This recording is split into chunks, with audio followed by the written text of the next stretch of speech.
اللہ تعالیٰ نے انسان کو امتحان کے لیے پیدا کیا ہے، باقی ساری کائنات مخلوق اس کی ضرورتوں کو پورا کرنے کے لیے۔ امتحان کس چیز کا ہے؟ لِيَبْلُوَكُمْ أَيُّكُمْ أَحْسَنُ عَمَلًا، وہ یہ دیکھے گا کہ ہم میں عمل کو کون خوبصورت بناتا ہے۔ دوسری جگہ لِنَبْلُوَهُمْ أَيُّهُمْ أَحْسَنُ عَمَلًا، ہم دیکھیں گے کہ تم میں عمل کو خوبصورت کون بناتا ہے۔ لیکن ایک عجب بات ہے کہ پیدا کیا جاہل، ساری کائنات انتہائی تعلیم یافتہ پیدا ہوتی، ایک چونٹی 1 سینٹی میٹر سے آگے نہیں دیکھ سکتی، آپ اس کا لائن میں چلنا دیکھیں، جو وہ گھر بناتی ہے وہ دیکھیں، اور دیمک کو نظر ہی کچھ نہیں آتا، بالکل ہی اندھی ہوتی۔ تو افریقہ کے سفر میں جنگلوں سے گزر ہوا تو ان کو اتنے بڑے بڑے گھر بنے ہوئے مٹی کے کہ ہتھوڑے ٹوٹ جائیں ان کو توڑنے کے لیے، کلہاڑیاں کند ہو جائیں ان کو توڑنے کے لیے، اور اندھی۔ ربنا الذی اعطی کل شیء خلقہ ثم ہدی، ساری کائنات کے لیے تو یہ بتایا کہ رب وہ ہے جو ہر چیز کو پیدا کرتا ہے پھر اسے ہدایت دیتا ہے، یعنی زندگی گزارنے کا علم دیتا ہے۔ انسان کے بارے میں یہ فرمایا واللہ اخرجکم من بطون امہاتکم لا تعلمون شیئا، اللہ نے تمہیں ماں کے پیٹ سے نکالا، تم کچھ بھی نہیں جانتے تھے، صفر۔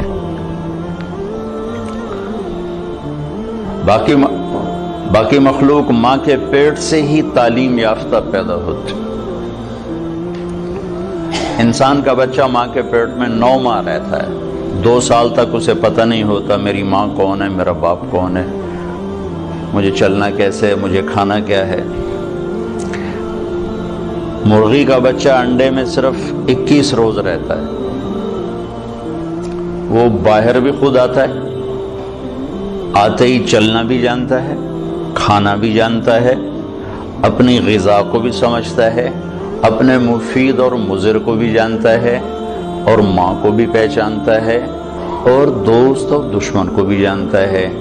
بلی کو دیکھتے ہی واپس آتا ہے، حالانکہ اس نے تو آج ہی بلی کو دیکھا ہے۔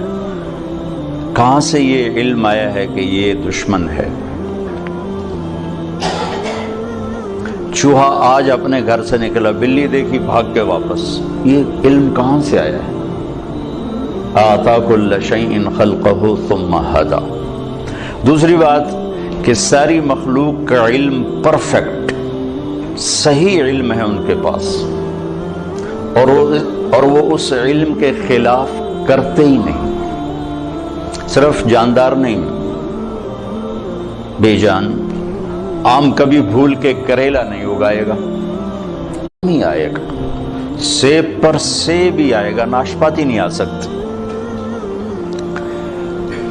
وہ اپنے علم کے خلاف بھی نہیں کرتے، اور ان میں غلط علم فیڈ بھی نہیں ہوتا، کیونکہ وہ پہلے سے لے کر آتے ہیں۔ اب بکری کے سامنے پلاؤ پکا کے رکھو، کہے گی میرا تو پرہیز ہے، میں تو نہیں کھا سکتی، ڈنڈے مار کے اسے مار دو نہیں کھائے گی۔ گھاس رکھو سوکھا بھی تو شروع ہو جائے گی، اور شیر کے آگے زعفران کا تازہ گھاس رکھو، کہے گا مولانا صاحب پرہیز ہے میرا۔ گوشت رکھو تو کھائے گا۔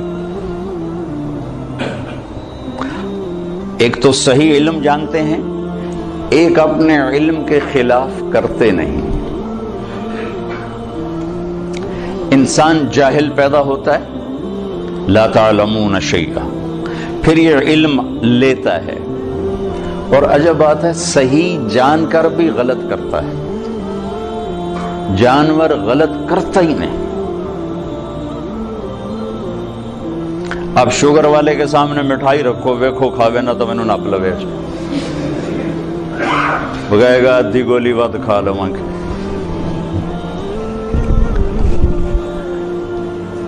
تو ایک انسان پیدائشی طور پر جاہل، آگے دو منڈیاں ہیں، سچ کی اور جھوٹ کی، صحیح کی اور غلط کی، دو راستے ہیں۔ اِنَّا هَدَيْنَاهُ السَّبِيلَ إِمَّا شَاكِرًا وَإِمَّا كَفُورًا هَدَيْنَاهُ النَّجْدَيْنِ